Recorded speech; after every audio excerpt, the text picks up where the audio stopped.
Hello students, hope all of you are fine. Today I am going to start the third application of Gauss theorem, that is how to find electric field intensity due to a uniformly charged thin spherical shell or hollow sphere. So let us consider spherical shell. Let this be a spherical shell of radius r, center O. The positive charge is uniformly distributed over this sphere.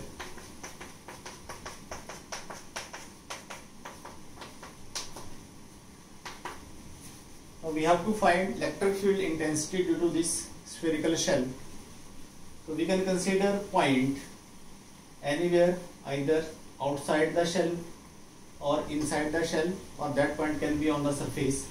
So if I consider point outside the shell, you can see the electric field due to this charged spherical shell will be same at all points which are equidistant from its center. So if I take point here, which are equidistant from this center, electric field intensity is same at all those points.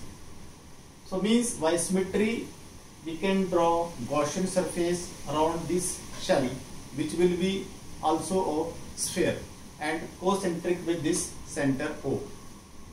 So first case, we find the electric field outside the shell. So here the radius of the shell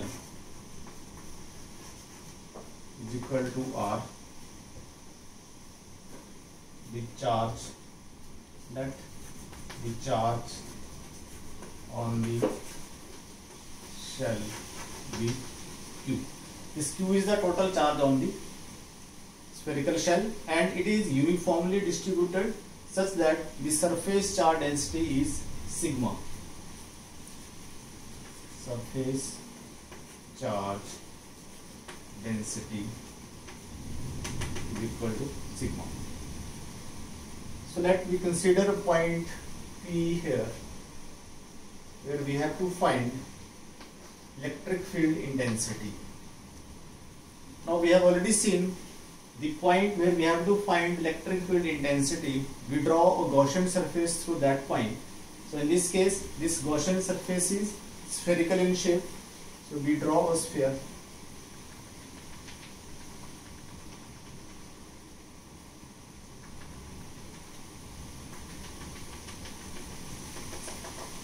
So this is the Gaussian surface. Now by symmetry you can see the direction of electric field at this point will be radially outward. Let distance of this point from the center is r, small r. Now we have to find the total electric flux through this Gaussian surface. So I consider here small surface area, and area, let this area be ds, and the area vector will be outward. So this is the area vector. Means this area vector and the direction of electric field is same. Angle between E and ds is same.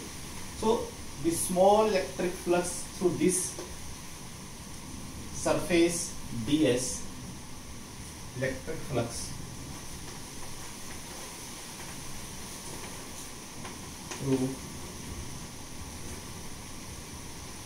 surface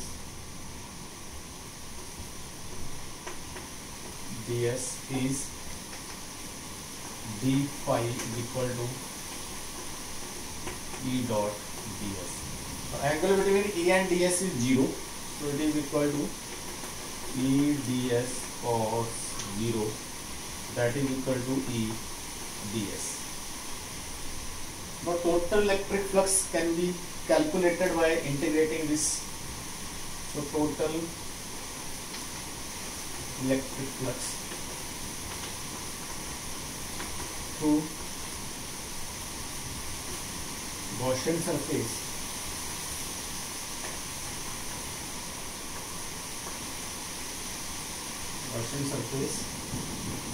is phi equal to integral of d phi equal to integral of ds over this whole surface.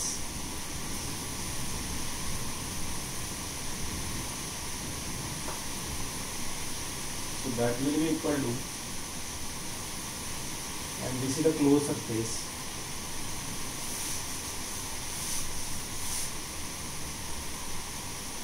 so phi is equal to E ds. Now this integral will be equal to the total surface area of this Gaussian surface. This is Gaussian surface.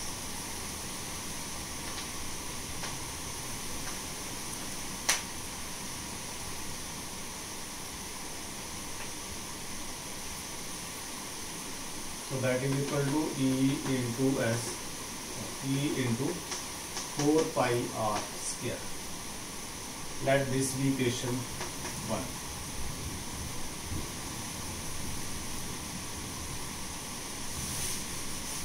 So we can write subscript E. This is for electric flux.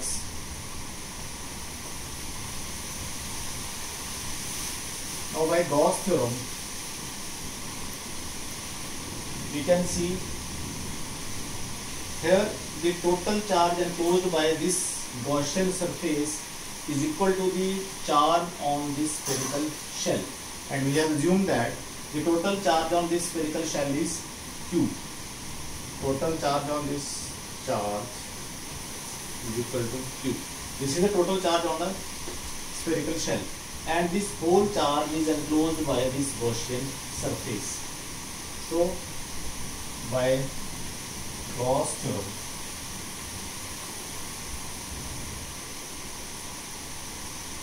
phi is equal to Q over epsilon naught. So if we get 1 and 2,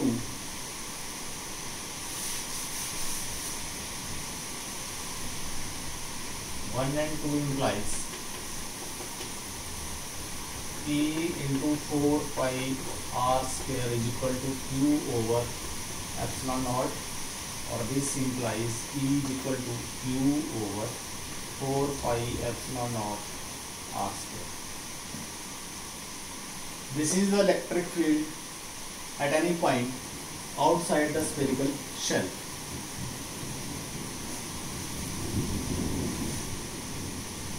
And it is directed radially outward.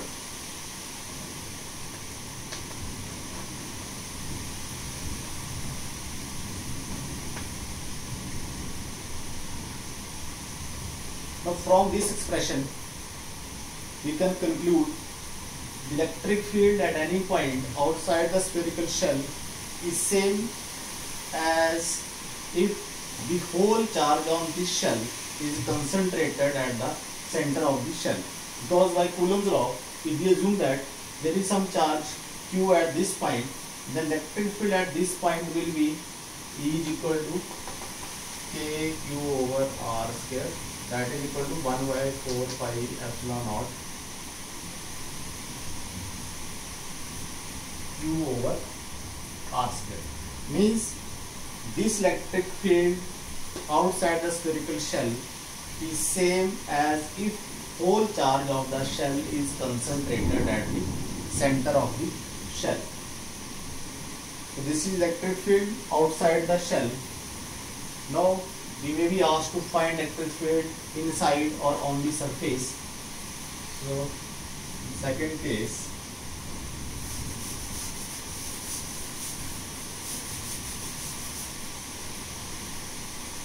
here I write this subscript inside, sorry outside.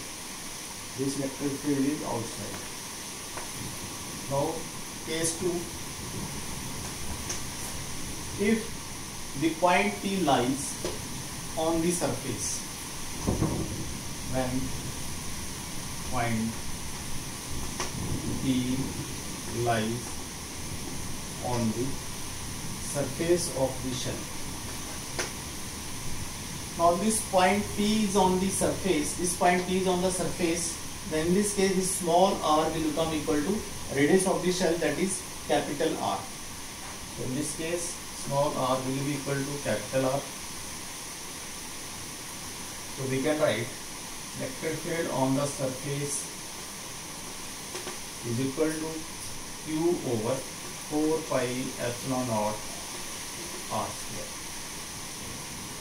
And for given value of this charge, you can see this radius of the shell is constant, charge is also constant. So, or we can write it in terms of surface charge density 1 over epsilon naught into Q over 4 pi R square. This 4 pi R square is the surface area of this spherical shell. So means this is equal to, this factor is equal to sigma. So this is equal to sigma over epsilon naught. That is sigma is surface charge density Q over 4 pi R square. Charge over total surface area is equal to surface charge density. So means electric field on the surface is equal to sigma by epsilon naught. Or we can say that sigma over epsilon naught, that is equal to constant.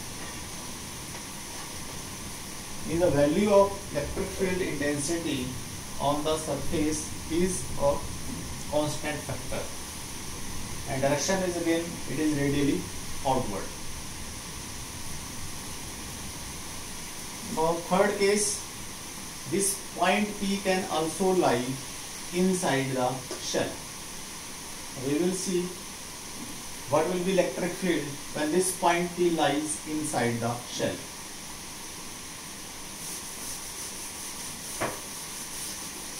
When point P lies inside the shell, case 3.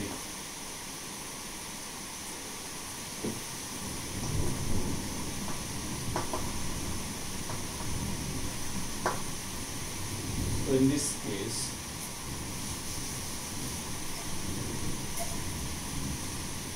we have to draw Gaussian surface inside the shell.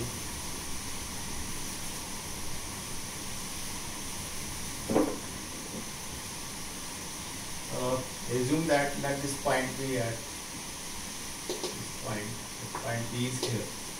So if we have to find electric field at this point, which is again at distance r, then the Gaussian surface should be drawn to this point, and by symmetry this surface will also be spherical in shape. So this Gaussian surface will be like this. Again, if there will be an electric field, that will act radially outward. So that is electric field will be E again. So total electric flux through this surface area of this surface is again 4 pi r square. So phi E will be equal to E into 4 pi r square. Now by Gauss theorem,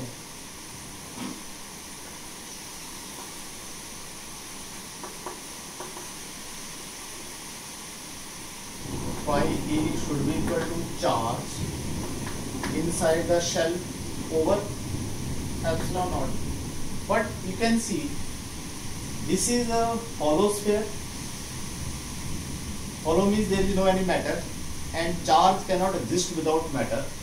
Means charge inside this shell is 0, or we can say that the charge enclosed by this Gaussian surface is 0. So that is equal to 0 over epsilon naught. So phi E is equal to 0. If I give it number, let this number be 3. This is 4. 3 and 4 implies E 4 pi r square is equal to 0, or we can write E is equal to 0. This is E inside is equal to 0. So electric field inside the charged spherical shell or inside the charged hollow sphere is 0 because charge inside the spherical shell is 0. No charge exists inside the spherical shell, so electric field intensity inside the shell is also 0. Electric field exists only on the surface and outside the shell. Now we can see how this electric field vary graphically with distance from the center. So I will plot graph to show the variation of electric field with distance.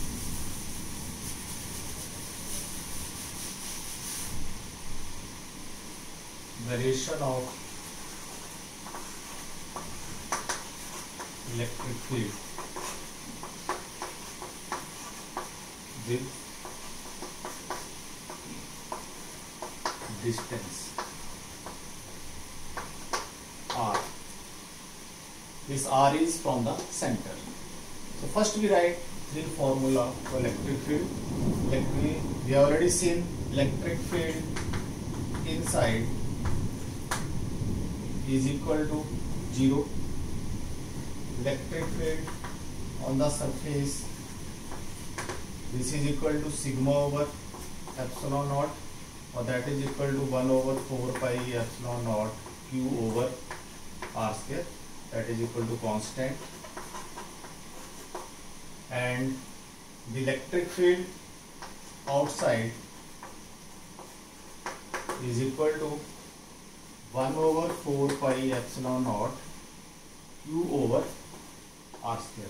Means it varies inversely with square of the distance of the point from the center of the sphere. So now we can draw a graph.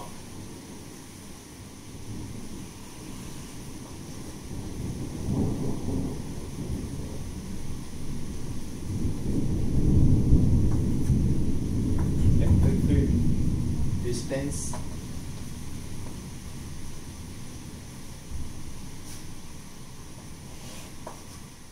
r. Now here I have assumed that this capital R is the radius of the spherical shell, and up to radius, that this distance is equivalent to radius of the shell, the electric field is 0, and at the surface this electric field has certain value.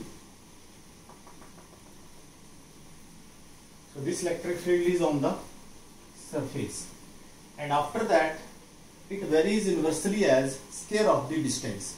Means it start decreasing as we move away from the surface of the spherical shell. So the graph will be like this. So this is the graph which shows the variation of electric field with the distance from the center of the spherical shell. So in this region represent E inside. This electric field is on the surface. This is E outside.